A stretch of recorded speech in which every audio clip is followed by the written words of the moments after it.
السلام عليكم ورحمة الله وبركاته. الليلة معنا الطيارة التركية بيرق دار القلعة.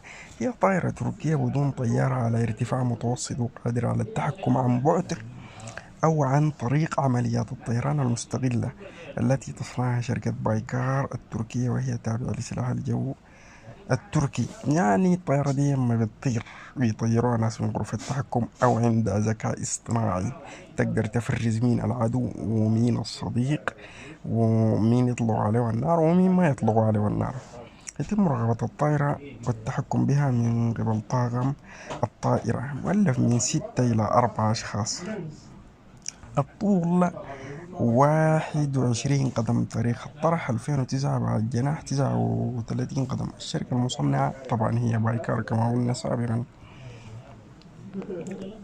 بلد الأصل تركيا. المهام الاستطلاع الجوي. سعر الواحدة 5 ملايين. ده سعر ممتاز للقوات السودانية. إن شاء الله تمتلك السلاح ده، لأنه في سنين الأخيرة وفي سنين الجاية الاعتماد حيكون على الروبوت أو على الآلة أو على الطائرات المسيرة، أو زي ما بقولوا أعين في السماء. لازم جيشك ما توديه ساوي تزج بيه في المعارك ويموت زي ما بقولوا لنا زمان البنزين وبتشخط عليه كبريتة. ما ينفع كده، لازم تطور روحك وتودي جيشك باتجاهات معينة، وتحاول بقدر الإمكان إنك تصنع أدوات النصر، ودي من أدوات النصر اليوم استخدام التكنولوجيا.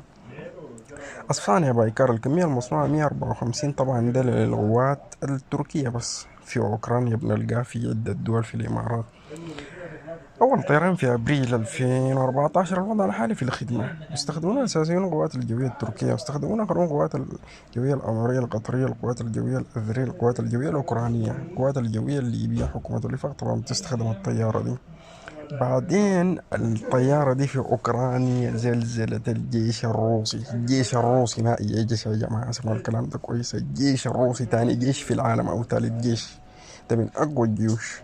حاول إسقاطها كم مرة ما قدروا، بس روسيا حديثا جابت تكنولوجيا بتسقط الطيارة دي، بيحرقوا كل شيء فيها عبر الموجات.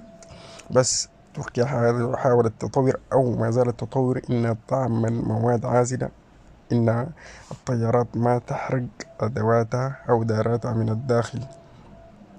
فطيارة ممتازة قليلة التكلفة والتشغيل والصيانة، لأنها بتشتغل بكهرباء.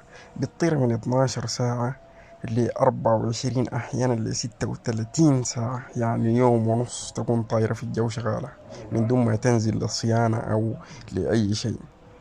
الجيش السوداني إن شاء الله يمتلك أسلحة زي دي، وبالله التوفيق.